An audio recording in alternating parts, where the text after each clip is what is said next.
Okay, so we're live, everyone. Thank you. Thank you for joining us. Anybody who's here before I see you in the number count, just saying hello. Okay, so we've got our viewer numbers now. And I think I'm just going to get started. I'm going to do that. So good morning, everyone.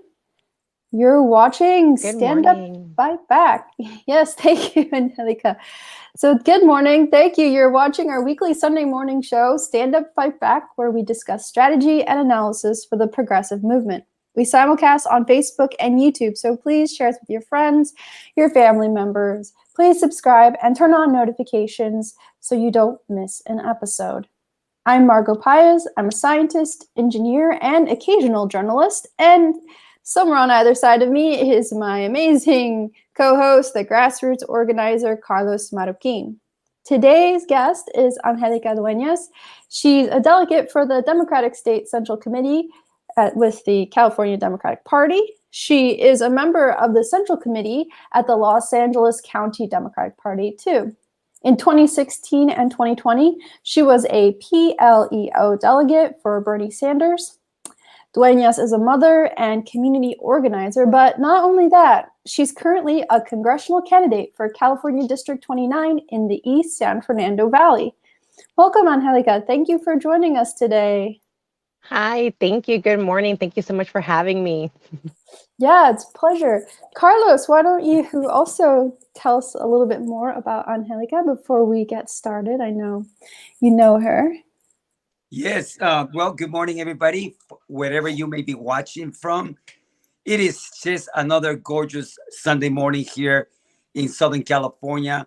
So excited to be able to have with us one of the top candidates that we're going to be getting all excited about this coming elections in 2022. But look at Angelica Duenas is no stranger to the progressive movement here in Southern California, raised in the San Fernando Valley. I'm going to let her do her own introduction a little bit about her. But look, we have been working with Angelica over the years. We have seen her growth. We have seen her dedication to her community, how she has really been inspiring people. And to me, as a friend, I see Angelica as someone that will be leading the future in San Fernando that is much needed because it has been forgotten, that area, by representatives that have continued to just look out for themselves. Angelica Duenas is someone that inspires me personally for many different reasons. And one of them is because she's a mom, and I'm gonna let her talk a little bit about her family. But you know, in this world that we live in right now, it is so important to be able to hear from the voices of the people that are really making a difference, and the people that are most affected by everything that goes on in the world of politics, in the world, the issues that we care about. Angelica is all that. She really fits in perfectly into the atmosphere and the issues that are affecting us right now.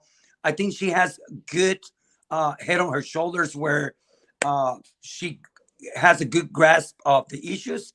So we're going to be hearing about that today. So I'm so excited and honored to have with us Angelica Duenas. Yes, thank you, Angelica. Please tell us a little bit about yourself, how you got into politics and became a community organizer. Yes, no, thank you so much, Carlos. That was a very sweet introduction, and thank you so much, Margaret. Well, I mean, how I got into it, I guess Mr. Bernie Sanders had a whole lot to do with it. Most recently, I mean, I've always cared about my community, and I have always been, wanting to be a part of change in some way. And before Bernie, I was part of my neighborhood council. I did serve 2 terms as president of the Sun Valley Area Neighborhood Council, vice president, and all of that. And I was pretty content, staying local. And in my distrust and kind of like politics, right? Like who really thinks that it's the politicians, and it's a good thing, right? And so kind of feeling that politics was gross. um I wasn't too interested in really participating. I was at one point, like, as like, when I was young, but then I was like, no. The more I got to know politicians as a neighborhood council member, the less I was interested in being a part of all that, because of how politicians were. However, Bernie Sanders, they're leading a corporate-free campaign, talking about the issues that really mattered, that impacted my life. Medicare for all, the lack of living wage in this country, um, the um, the lack of education, the ginormous student debt, the whole thing, um, and how he was running his campaign with corporate free money. And that really uh, made me feel like so inspired that, you know what, politics doesn't have to be what we've been seeing all this time. Politicians don't have to be what we've known all this time. It could be something different. And so, in 2015 and 2016, we jumped all in, all hands on deck, one could say. And this is how a lot of us got together. And I think that it was one of those things that I feel so many of us were individually feeling a certain way. And some of us were working on it, some of us not. Some of us didn't know how to even approach it. That in this movement that Bernie started, it really, I think, woke up a lot of inspiration, motivation, and movements in people. And so this is kind of how we're here today, really Bernie Sanders in many, many ways. And the reason why I'm here running as a candidate for Congress, it's really because of how, like Carlos mentioned, the terrible representation that we have. I mean, which is across the board, but here in the San Fernando Valley, like at every level, we have extremely corporate, centrist representation that all of a sudden, in the last year, everyone's a progressive, so these are people who are willing to say what they need to say to stay in power, and they're not trustworthy. Money talks, and actions speak louder than words. And this is the people that, and I guess it's not unique to the San Fernando Valley, let's be honest. It's politicians across the board. And I really do feel that we are in a we're in a place that if we don't act now, there's no turning back. It's literally a state of emergency in many, many ways. The economics or the healthcare system, education, school student debt, no healthcare, COVID now making this, all of these problems even more obvious, the lack of jobs, our environment, everything, you know what I mean? And if we don't act now, there's literally no turning back. And I really don't believe that any of the people who we have in power here in my district, in my community, is people who are trustworthy. And because of all the millions of dollars that they've taken from the mega corporation, special interest, big pharma, the utilities, it's very clear their loyalty is not with the community. And so because of all of that, and I'm sure even more, it's because of necessity that I'm here. And as a mother of 5 children, time is very important. But and that is why we prioritize what we do, because we understand that if we don't have a future that we can depend on, really like a realistic future with opportunities and abilities to thrive, then it doesn't, nothing else really matters. And so here we are as a family, as a team unit, basically willing to put in work to essentially do our part in making sure that our future is something that we can depend on. Angelica, this past weekend, starting Friday, we had California State Party, Democratic Party State Convention actually is Yes. going right now. You are a delegate as well. Tell us a little bit about that and what it all means, why it's important. You know, we anxious to hear about your experience because this is the first time that we had an online convention Mm-hmm. where Mm-hmm. a place. This was all done online. So definitely there were some things that were very, very different. Can you talk Yes, a little bit about all those things, you know, absolutely. delegate and, you know, your experience and why it's important to be able to participate? For sure. So I mean, I can talk a little bit about how I became a delegate and in the experience. So the reason I was eligible to be a delegate to the California Democratic Party was because I am an elected member of the Los Angeles County Central Committee. So as an elected member of the Central Committee, I have the opportunity to get a spot there, as does my alternate. Um, and that's how some of us, you know, progressive Bernie people are in there. As members of our local Democratic Party, alternates to members, so our alternates are also eligible to grab a seat, and the ADEM delegates, right? That we just had the election earlier in the year, and those folks were part of that delegation. The other people there too is like elected officials, party members that are already part of the party, and the people that they get to appoint. So it's a big ol', you know, group of, I forget the number to be honest, total of delegates. I want to say about 3,000. And so there's different ways to get there. And so um if you are interested in being a delegate to the California Democratic Party, those are the ways to get there. So another way too is to elect progressives. So if you elect progressives to the Assembly, to the State Senate, to Congress, to Secretary of State, like there's all these seats that get automatic seats appointed to them, or they can appoint seats rather. So for example, an Assembly person can appoint I think 6 people, and a congressperson can appoint 6 people, and et cetera. Like different positions can appoint a different amount of delegates. So it's a benefit to also, if you are interested in, let's say, taking over the California Democratic Party, to run for the ADEMs, if you're so inclined, to run for your central committee positions, and to elect progressives into office in California. So that's how I was able to get there, and how many of us, you know, have been able to get there.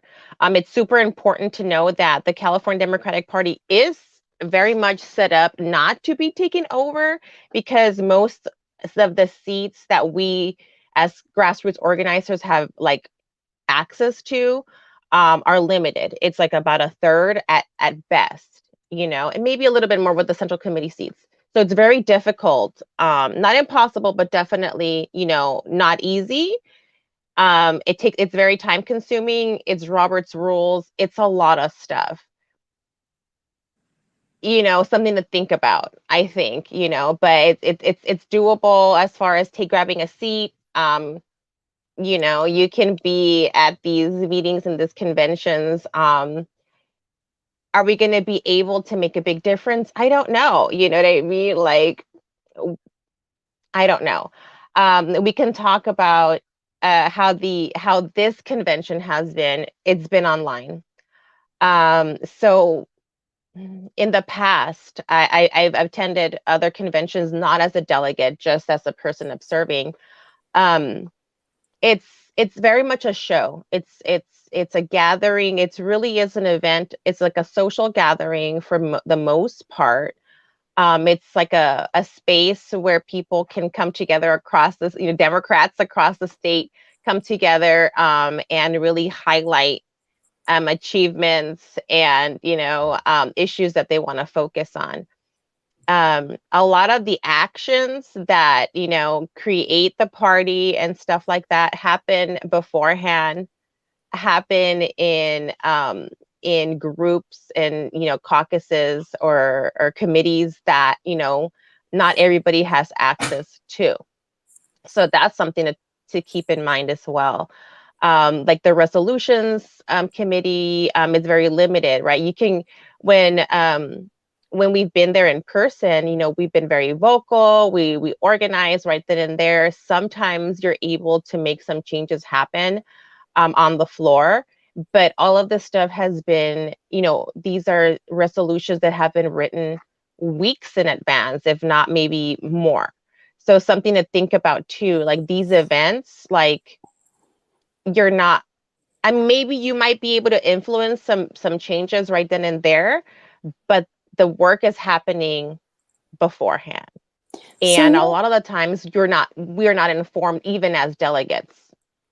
Yeah, so you're saying that 2/3 of the spots are appointed? Because you said there's only like a third available to the public. Yes, like outright. One can say that, one can also argue though that like in the central committee positions, you do get to run for those locally, and there is an election process there. But that is also a limited number of even like one of the thirds of the segments of delegates that get appointed. But yeah, it's we probably have about like solidly access to 1/3 of the delegate spots. And how are the other spots chosen then? Who appoints them? I mean, are they like people who know each other? What's going on here? So you get them like, let's say if you're like if you're a Democrat and you're an elected official in a certain like levels of government, like, I think it's like from not city council, I think like state seats and up, you automatically get to be a delegate. So like if you're assembly person, you're congressperson, etc. And then you get 6 to 8 seats that you can assign. So then that's how some of those people come in. And then there's just like a certain number of seats that each central committee is able to get. So then central committee does their process individually, each county, and then they submit the delegates that they want to appoint, that maybe volunteered. Different local county parties have different roles or what have you. And then there's people who are already part of the party, and then they also get, a seat, and they get to a point. So different ways of getting into the mix. I see. And then you said that these resolutions are worked out weeks in advance. Who develops these resolutions? So there's like the resolutions committee, and you have to be appointed and to really be, to be a member of those. And so those, I'm not sure the actual process for everybody, but so that's even another extra step that you would have to be chosen or even be allowed to be part of that committee. And with our experience is that it's really hard to get into committees that make a difference. Like, sometimes we'll get like a Bernie person to be part of like the welcoming committee or something like that, Oh, nice. You can practice being friendly that way. We're good at that, I guess. But, so it's very much controlled. You know what I mean? If I would say this, in my opinion, this time around, it's been that much harder to try and influence because you're not present, right? You're like, you can be very easily ignored. You're just like typing away in the little like chat box in the corner, and it just kind of moves forward. At the same time, it's definitely, I believe that this year, the California Democratic Party has made a big, I don't know, like a big focus on wanting to be more grassroots, small donations, and trying to push for that. Like that's like just been like, it's been a lot of like just messaging, like give us small donations. It's been a lot of we're supporting these progressive issues, and it's very interesting to see them talk about all these things that in 2016 we were told that they were like dreams and it was like wishful thinking, and they're literally making like programs about these issues and going at length about how they support these issues and they're the core values of the Democratic Party.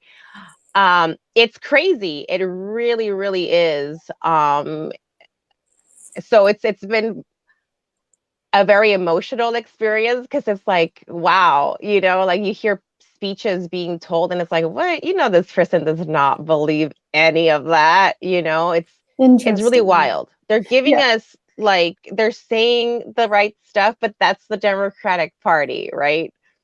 So they know what's popular, and they figured out, okay, so here's the Yes. terms that people like to hear. So if we just put a nice little speech together, that ought to keep everybody happy, right? Yes. It's very like I don't know, it's demeaning. It's very, if to me it feels a very manipulative, Yeah, exactly. Carlos. Yeah, well, this is the thing, though, and this is the reality that we know in politics, is that they're going to hijack, they're going to pretty much co-opt your talking points. As you said earlier, now all of a sudden everybody, is progressive. All of a sudden everybody believes in healthcare for all, Medicare for all, but yet they're not willing to fight for it. They're not willing to put their job on the line for it. They have all the talking points correct. But look, to the credit of what has been happening, to the credit of the movement, to the credit to Bernie Sanders, the issues that we actually care about, like, again, healthcare for all, student debt, education, housing, extreme poverty, these issues have been elevated to the levels that we have never seen before. We were not able to talk about these things in 2016. We cannot even dream about it. But now they're adopting resolutions. Yes, it's nice that resolutions are adopted, that they are voted on, that they agree on it. But it's time for us to take it to the next level, which is implementation of these resolutions. Actually saying we're going to get it done regardless. I was watching today the news early this morning, and it is interesting because we are talking about these same things, but without a real punch, and it is time right now for us to deliver for America.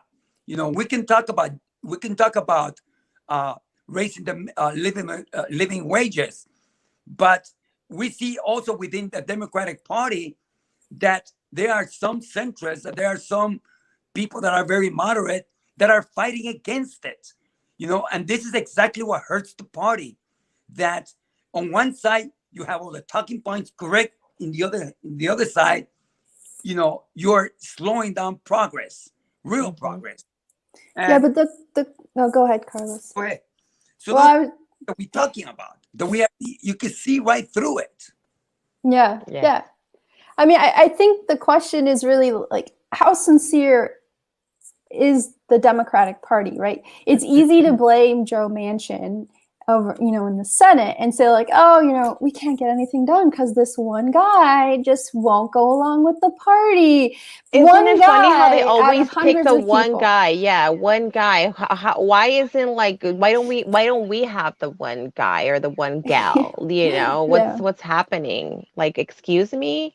Like, why aren't we swinging our power around like these other people do? Obviously playing nice and, wanting to like be friends is not the way. Like, I mean, compromise. Obviously, I mean, if you want to accomplish some stuff, like, yeah, you want to work things out, but like, if you put your foot down, it goes to show us that one person can stall everything. That's incredible. Imagine if we had one person or more than one, like let's say 5 or 6 people doing stuff like that, and at the same time educating the public as to why, and educating and motivating the public to push their local representatives to it's organizing, and it's really educating the public as to why we're doing things. We're not stopping, let's say, the vote because we don't want you to have your benefits, or like some form of assistance. No, what it is that we truly believe that this is not enough, that this is crumbs, and that we deserve better. And if you can explain that in your platform that you have access to, that's right at your fingertips, literally, you think that people are not going to listen if you're genuine and you explain to them why they're worth more? Mm-hmm. I mean, Yeah. it is mind blowing that corporations, pay no taxes. A lot of the corporations, the biggest corporations, pay 0 taxes. And now there's a proposal for them to pay 28%. It's like, it is beyond ridiculous. It's insulting to the American public, and we pay for everything, yet we cannot have the things that are essential for living, like healthcare, like housing, education. We can even do that, even though that we are carrying the country on our shoulders. Taxpayers are doing that. Yeah, well, Carlos, Joe Manchin said he won't do it, so so we can't have it.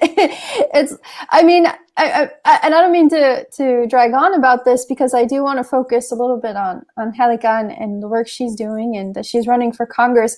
But I do want to make this one point, because it irritates me, and we're on the subject, is that, we have to understand that the Democratic Party is a machine with a specific goal. And we see that we have a lot of good people who run for office on the Democratic Party ticket. And once they get into these higher positions, now at the local level, it may be a little bit different. But we see this play out on the national level, especially in Congress, in the House of Representatives, where we have made our greatest strides as progressives, as democratic socialists, whatever. And yet, they have no power, in particular the squad and adjacent members. And yet, you have this one guy in the Senate who basically can nix every progressive issue, everything like healthcare, infrastructure, what you name it, right? It's always going to be Joe Manchin who's going to say, nah, I don't think so. Filibuster, nah, I don't think so, right? So how can it be that one person has so much power? And I think the reason is because of the internal party politics have basically given Joe Manchin the okay to be that person, to be the person that says no and to take the blame. And he doesn't care, because the party is going to put money into his campaign and get him reelected in Virginia. It's a show. Mm-hmm. Yeah. Whereas if Representative Ocasio-Cortez or Ilhan, or Representative Omar, Representative Tlaib, Bush, etc., if any of them step out of line, well, they're going to come after them and make sure that they are not only not reelected, that their entire political career is destroyed. And that is, I think, something that we need to acknowledge and recognize about this machine that we are dealing with. Mm-hmm. And I'm just going to throw this out there. I kind of think that we should stop running as Democrats, because I don't think it's a win for us. But that's just my opinion on the side. Now, Angelica, you are running for Congress. So I would love to hear about your motivation for running in your district, District 29. And I believe, are you running as a Democrat? I am. Okay, perfect. Well, I would love to hear, what are the issues that you're facing right now in your district, sure. and what are the things that you would like to see done as a member of Congress? Yes. Well, I am running. I'm running as a Democrat. This is my third run. I ran in 2018 as a Green Party person, and I got 6% of the vote. 6%, which was pretty okay considering that the Green Party vote was, I think, 0.3% of the registered voter. Ooh, wow. So in regards to running, Democrat or third party or independent, I think that it really is going to be like, I think a strategy needs to be smart, and I think that there's going to be certain areas running in a certain like party designation is going to be beneficial and more beneficial than others. I think that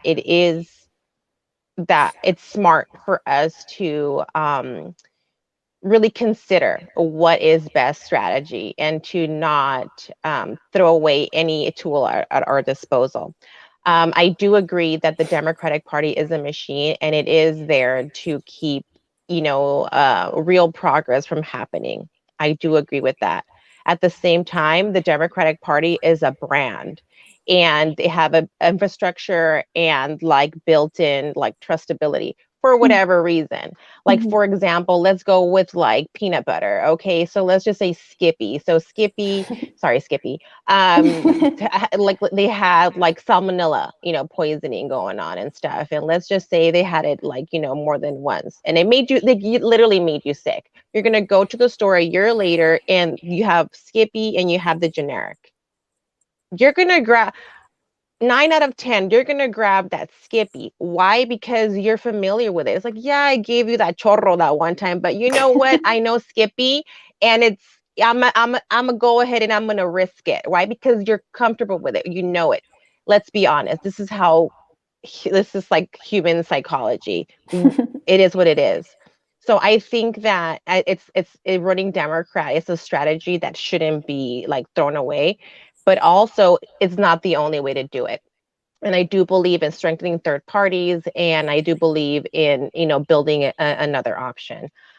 And in regards to like people in Congress and how they seem to fall in line, or they seem to become more controlled once they're in a certain position. In my opinion, I think what it is that the strategy, in my opinion, the strategy is wrong. I think that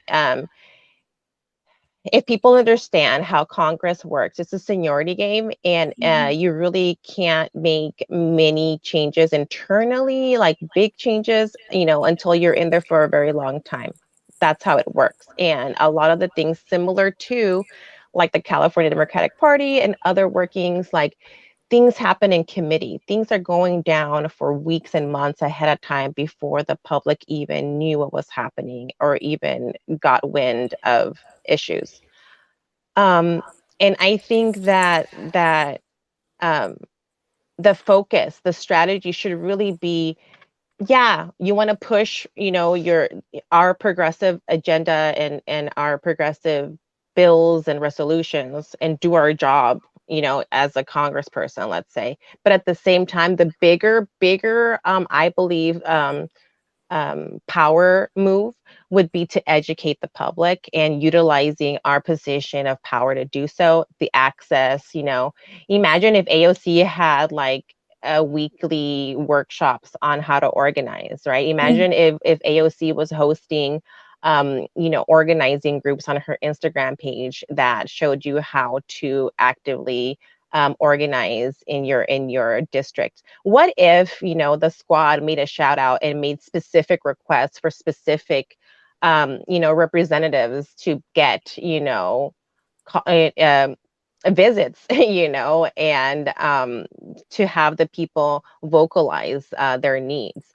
What if all these things, so I think that our strategy should really be moving away from trying, to pushing a progressive policy that is part of, I think, of a job as a representative.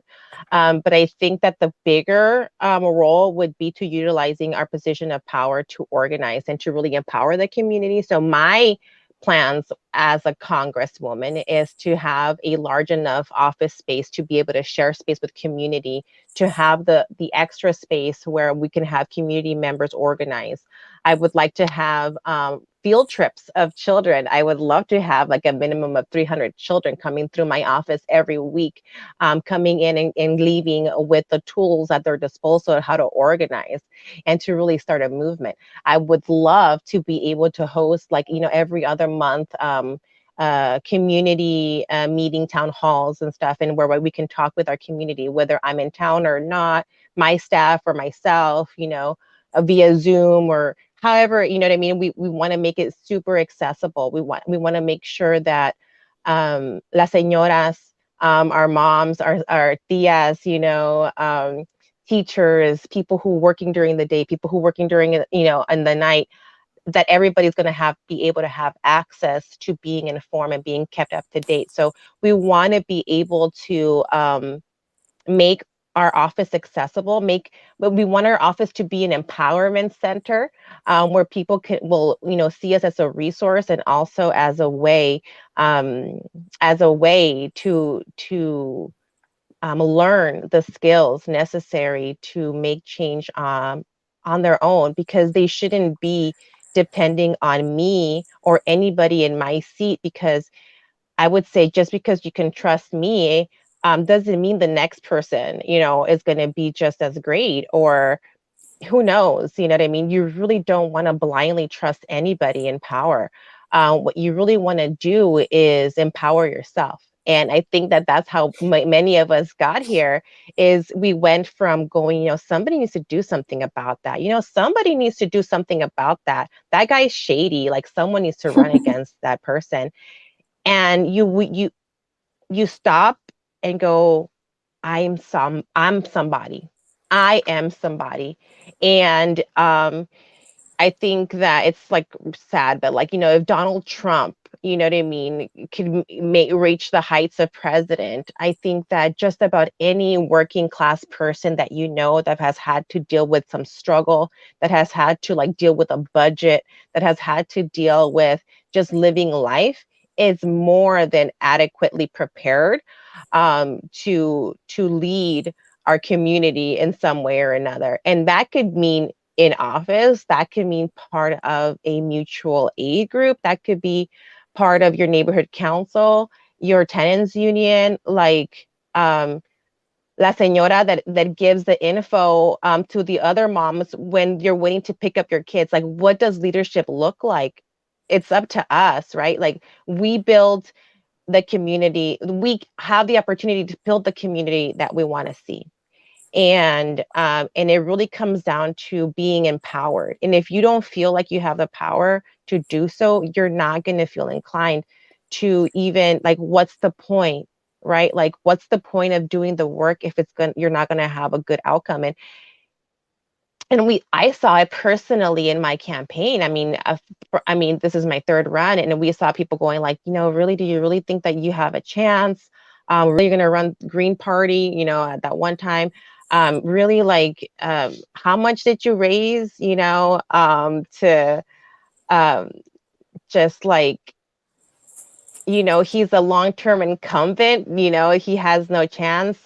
You have no chance to get close. You won't even break 20%. I mean, the things that we were hearing. And and we were able to break every one of those expectations, you know what I mean, and rise above all kinds of things, with so much things thrown at us, lack of funding.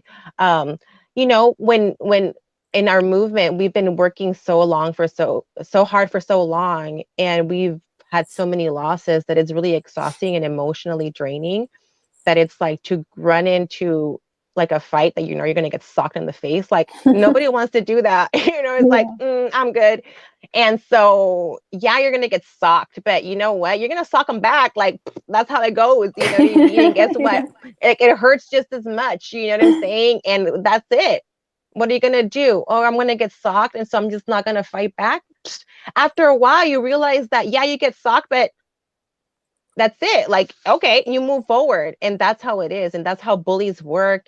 And, the whole thing is we can't be scared because it's too hard.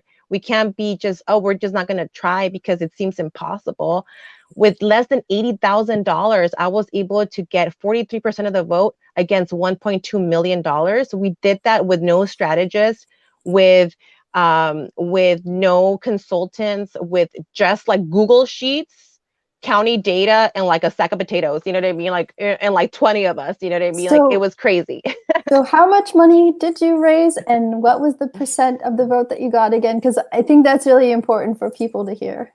Yes. So we had a 100% people powered campaign, and 100% grassroots, right? And we raised like $78,000. And this is like the primary and the general. Wow. And what people were telling us was, you're not going to get more than 20%. They're like, oh, the closest anybody got to Tony beforehand was Richard Alarcon, who was a former city councilman and a former assemblyman. And he got like 26% of the vote. And he had, I forget, like he had more money than we did. And so what we were able to do in a pandemic, because we were not able to knock on doors, we were doing door hangers at best. And with the limited amount of resources, I mean, we were able to do 20,000 door hangers. Like, you guys, oh my gosh. I mean, we didn't have an email system set up. We sent out one email. Okay. Wow. We didn't have a major mailer system set up. We did one baby mailer, two baby mailers. So we hit, like, honestly, you guys, maybe like doors, 50,000 in different ways.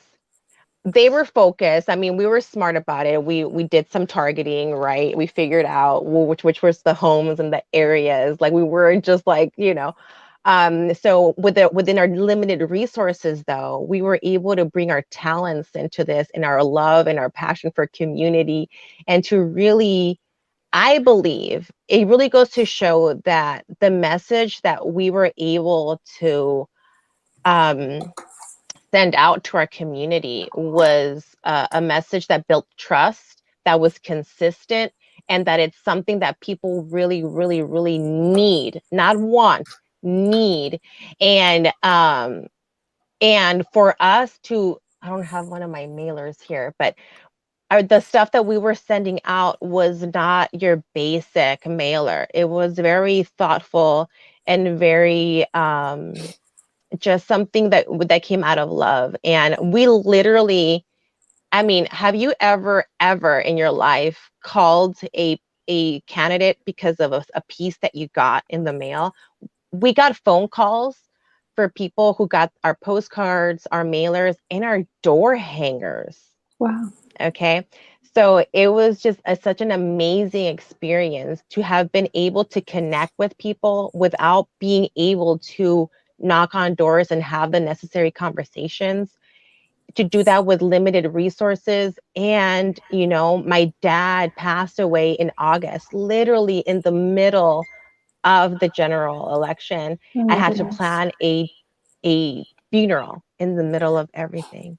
So with all of those things, and no money, with all of these things going against us, or all these challenges that we dealt with, I was disappointed that we didn't win, because we worked really hard and my back hurt really bad that day.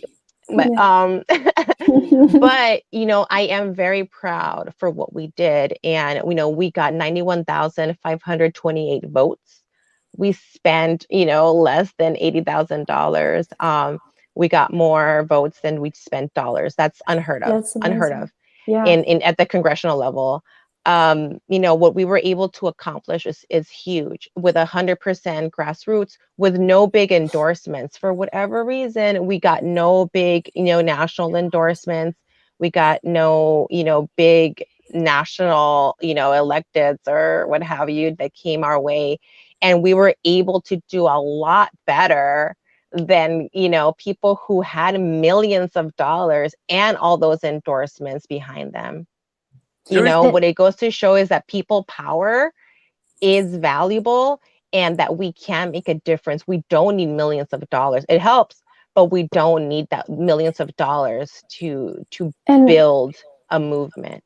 and how many points was the difference between you and the incumbent? So we got 43.5, and I guess he Wow. got what, 56 point, Sure. whatever the difference is, I because mean, it was just the two of us. Yeah. That's phenomenal for like less than $90,000 for a congressional race. That you could do that well is really proves, I think, that you don't need a lot of money. You just need the right message and the sincerity and the integrity and the authenticity, which it's very clear that you have.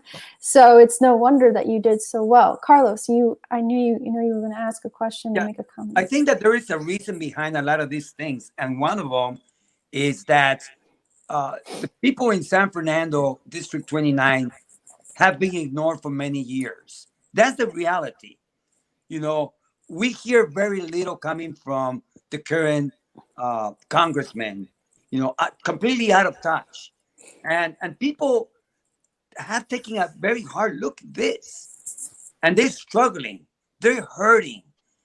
Things are getting from worse to worse. I see it when we went out there, talking to some of the people in your district, Angelica, how people are so disgusted with political figures because they have been ignored for so many years. You resonated because you from the community. You're a mom. You have kids. You understand the struggles of the people. You really, you have your feet on the ground. And I think that that's what's making a huge difference. And what I am looking at right now is the huge, I'm gonna say it, it's a huge possibility that you can win this. You have everything that it takes. You have experience now. You have grown, personal growth. You have the issues, pretty much in line with the people. You understand environmental justice, racism. You see poverty that's at the levels that we have not seen in your district, where people are living on the streets. These are the things that people care about. You see the high cost of rent. And I think that this time around, what progressives need to do is take a really hard look at a candidate that has a great potential of winning and getting behind you. And this is what I'm going to be fighting for, Angelica. I believe in you. I think that your time has arrived. I think that it's time for us to elevate your voice, because your voice is our voice. And I think that right now we are at a time and a place in history in San Fernando that a woman needs to represent San Fernando. A mother needs to represent San Fernando. And you that person, Angelica. Thank you so much. Oh my gosh, Carlos, that is so sweet and amazing. And I think that our issues are, the issues that matter really do resonate with our community. And I think that people feel very much like how I did, which was we felt these things, but we didn't have words for it. Like, we Medicare for all, right? Everybody deserves healthcare.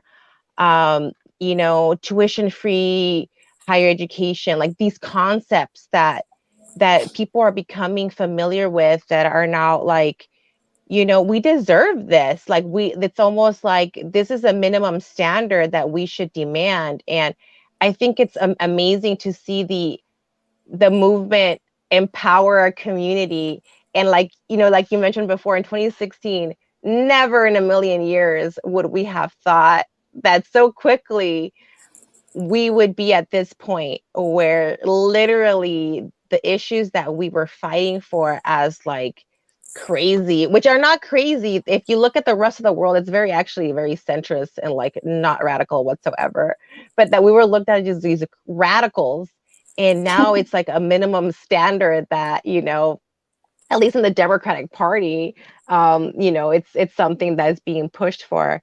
And, very funny that, one can say like, our influence already in policy, as people in the movement, as Angelica Duenas' campaign, let's say for Congress, Tony Cardenas had not paid attention or even met with Medicare for All activists after years and years and years of them advocating and pushing and asking for appointments and meetings with him.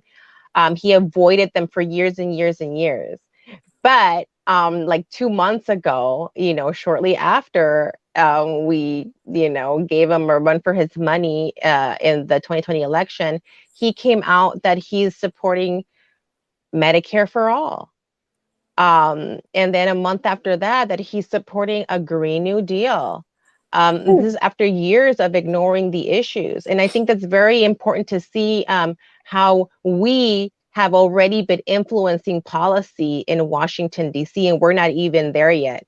So what we're fighting for what we're wanting is for you to help me take my seat at the table to represent us, the working class, and the San Fernando Valley. What we need is somebody who's going to be leading and pushing for policy and be a leader, not a follower. Not somebody like Tony Cardenas, who's been waiting around and waiting for a girl who lives in her parents' back house because she can't afford to move out. Okay, yeah. To be influenced by someone like me, not to say that I'm not somebody, but like go to say that I'm not a policy expert. I don't have any millions of money of dollars behind me. I don't have all this, influence, one can say, other than with the people. And that's where it goes, is empowering the people. And just simply by challenging the status quo with pennies to his millions. We were outraised 17 times. Wow. Okay. And we got that close. It's no coincidence that Tony Cardenas is all of a sudden being a health warrior, Captain Planet over here. All of a sudden he's Mr. Green New Deal. It's not a coincidence that it was because we got really close to unseating him. And so what we're working on now is just closing that gap.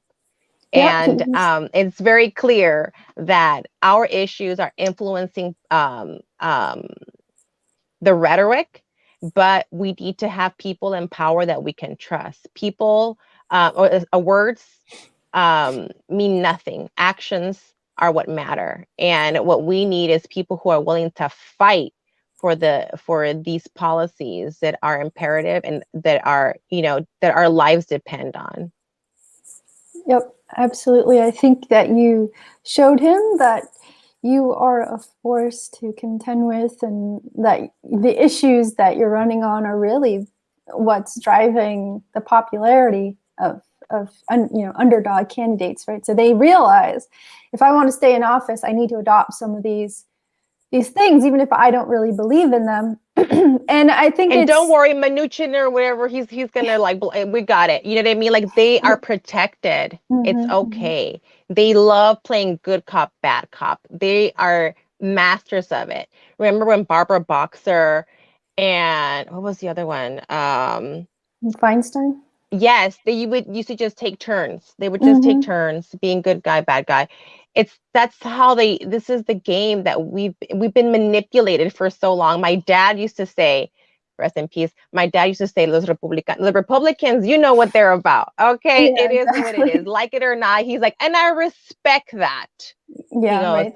Pero los demócratas, but the Democrats, te dicen bonito y luego te lo hacen feo. They tell you nice, but they do you dirty. Yep. And that's what we've been seeing. And so when it comes down to it, and my dad he was not a citizen, but he was very much like, if he were, like, he would have been a Democrat, but he, you know what I mean? But he was very real. He did not get it twisted. He understood that the parties are not there for, for us.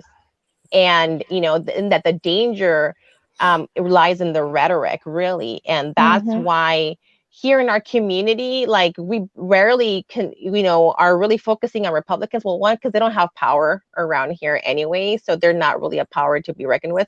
And, who has been in power here has been the Democrats for a very long time. And they're the ones who have been implementing these policies or ignoring the issues that have created an atmosphere, a place where we have higher unemployment, usually 25 to 50% higher than the rest of the country, no jobs, among the worst air quality in the whole state, the lack of infrastructure, dirty industry, terrible. I mean, we have three engineers, okay, Tony Cardenas, Alex Padilla, and Luz Rivas, legit engineers in office right now. The San Fernando Valley has amongst the worst drainage and flooding in like all of LA.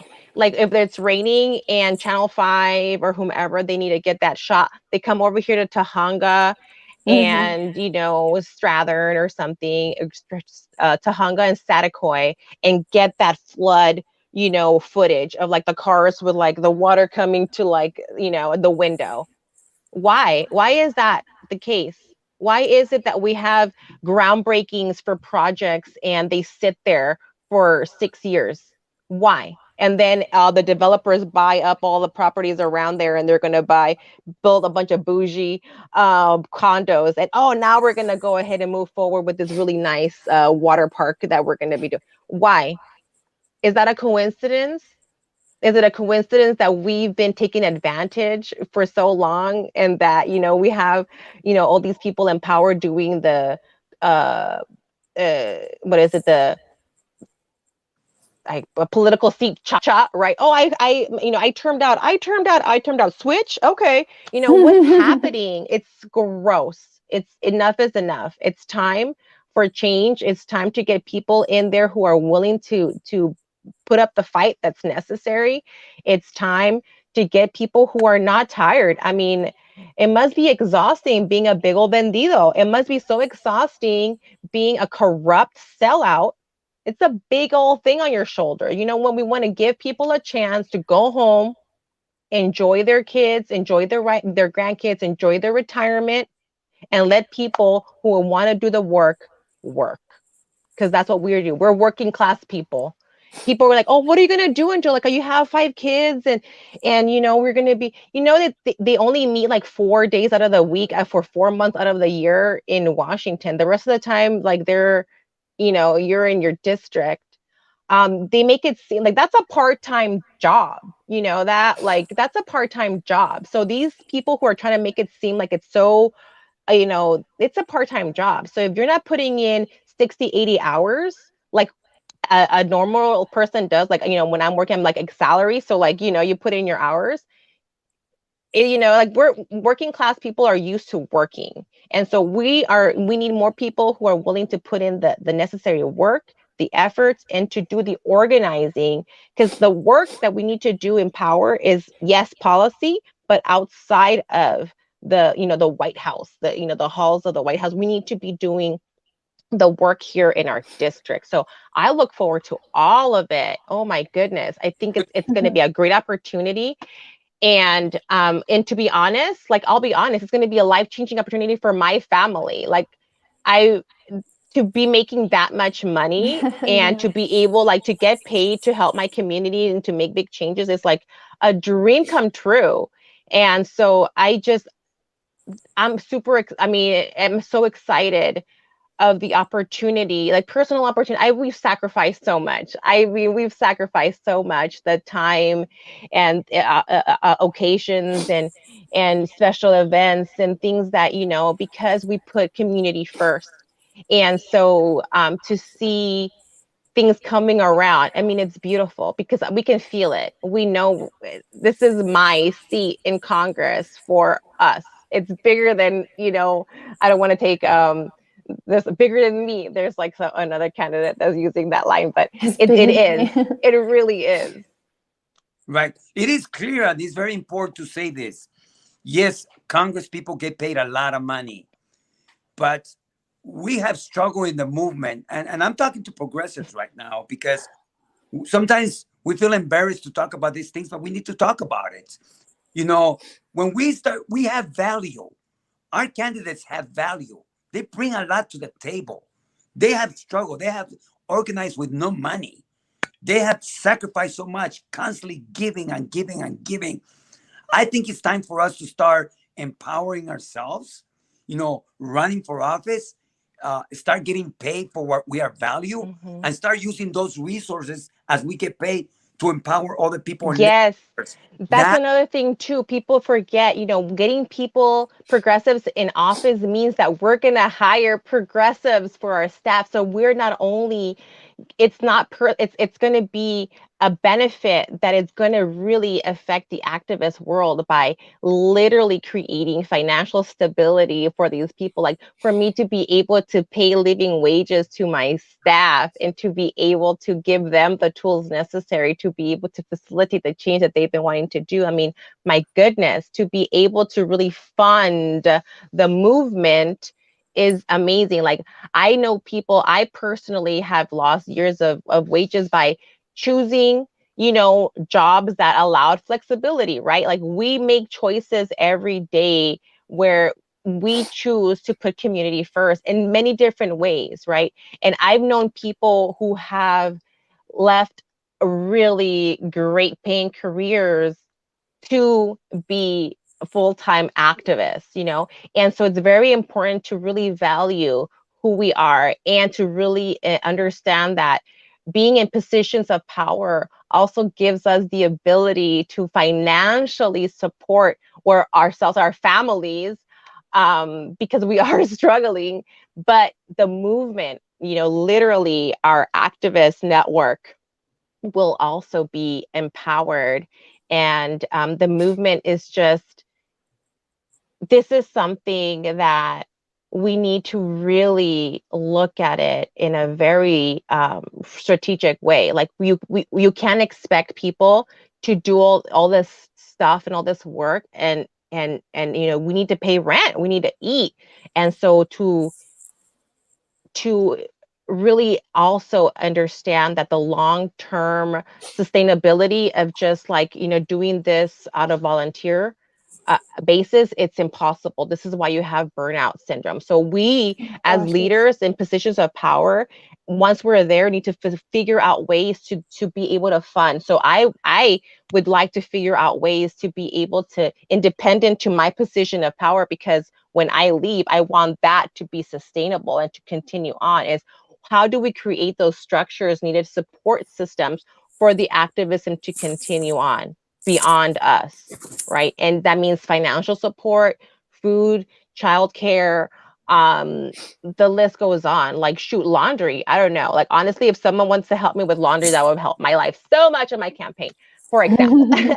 Taking, volunteers, so but things like that. There's so many different ways that we can be a support system to each other. And it's like, really, laundry? Yeah, I swear to God, laundry on everything I put it, you know what I mean? Yes, it would be so helpful to many of my mother activist friends that I know, for example. You know what I mean? Like if you know an activist mom, literally offer her a day off from anything. Like I Childcare. will come over there and wash your day, whatever. And, they might say no, ask again and be serious. You know what I mean? Because we deserve help. And, sometimes it's really, I feel that women and moms, we feel it's like you want to be perfect. I'm not perfect. Like, oh my God, like I'm not even going to pan the camera. I'm like, this is here because like it's getting crazy. You know what I mean? Like we're not perfect. We're people and we need help, And so some of us make it look easy, but it's not. And it's very important for you to look at each other, look at your activist friends, check in on them, and really be a support for each other. Be real friends to each other. Like this, like social media, like fakery and like people just throwing each other under the bus. Like it's so weird. Like literally everybody's fighting for the same thing, but you can't stand each other. Like how stupid is that? Yes. Let's You're be a so right. support for each other, please. Yeah, absolutely. And you make such good points, because not everybody has the nerve to, or the energy to take on these responsibilities that people like you and other activists, Carlos, take on, organizers. So if you're organizer adjacent, maybe you're not out there organizing events, or you're not running for office, but people who are it's a small gesture, but it goes a long way to just reach out and say, hey, what do you need? What can I do for you? Can I do your laundry? Can I, make you dinner tonight? Babysit your kids or something, because it does take a load off, because not everybody is going to run for office. Not everybody is going to become an organizer. And that's a reality, even though we all agree with the issues that, yeah, we need Medicare for all. We need free college. We need to cancel student loan debt, et cetera, et cetera, et cetera. Like the whole list, the majority of the country agrees with, but only a small percentage of the country is willing to make that step. So for those of us who are sitting at home or who are just exhausted from working as well or whatever, maybe, you have a moment, you can also reach out to people who are doing this particular type of work. And like you said, losing wages, not growing wealth, which is apparently, a really important thing in this country, to grow wealth. Well, if you're an activist, you're an organizer, you're working in an area where you're helping people, you're not probably growing very much wealth, because that is the way our society is run. It dictates that you need to sell yourself out in order to make money. So if you're not selling yourself out, you're probably not making a lot. So we have to take all of these things into consideration, and we have to face them. You're right. I mean, I'm really glad that you brought the topic of money and being sustainable, something like doing this, being sustainable, because it is very hard and burnout is real. So I thank you very much for bringing all of that out. And Carlos, what do you think? Well, I think that, first of all, we want to be able to have Angelica back sometime soon, because we're just getting started. My personal commitment to Angelica is unwaived. We are going to be talking more in the coming days, Angelica, to see how we can help you and make sure that progressives everywhere are aware that we have a candidate right now in San Fernando with a huge possibilities to be able to go to Washington and represent the good people in San Fernando. But what are some of the next steps that you are seeing in your campaign right now that you're going to be doing, and how we can help? Yes. Well, I mean, for the time being, we're really just looking at strategy. So we just got some our new team members on our team, and we're going to be making an announcement soon. But we're working on strategy, building that path to victory. If you are interested in volunteering, you can visit our website, angelicaforcongress.com, and click on the volunteer button. If you're able to donate, please do. We can make so much happen with very little. But in realistic terms, I want to be able to pay my very important and supporting staff. We didn't pay anybody last time around. I want to be able to show the value of my volunteer staff's work, or they're volunteer right now. I want to be able to also create the infrastructure needed to make the changes, or to make the our outreach just so much better. So I want to have the auto dialer. I want to have the texting mechanism, an email system, for goodness sakes. We sent out one email last time around. Oh, I mean, the necessary tools that we just didn't have before. So the runway is long. We have so much room to close the gap. The gap is like less than 7 points. And I mean, we were able to do all the 43% with $80,000. Imagine what we can do with $300,000. The people behind you, Yes. People power campaign. Oh my goodness. Yes. And knocking on doors. See, oh my gosh, this last time we didn't knock on one door after the general, after the primary, the general run, we didn't knock on one door. Imagine what we're going to be able to do come, if everything goes well, come this fall, the opportunity for us to start actively canvassing. It's looking like it's there. And so what we're doing right now is creating, the infrastructure. I'm looking for a volunteer coordinator to be able to really help us keep our volunteers organized and up to date.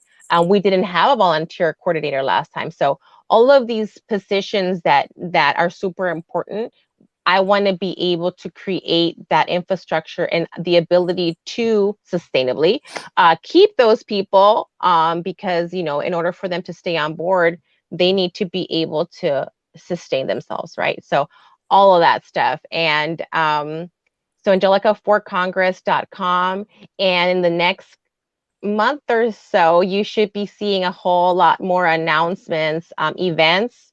We should be starting to have, you know, real world events, along with some online stuff as well. Awesome. Thank you so much, Angelica, for joining us today.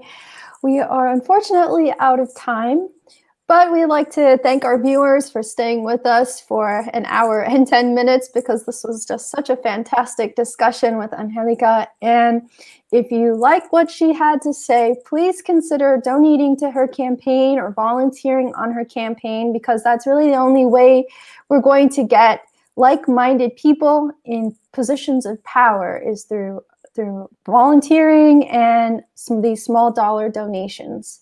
So thank you, Angelica, again for joining us. And Carlos, I guess we should wrap up now. Do you have any final thoughts?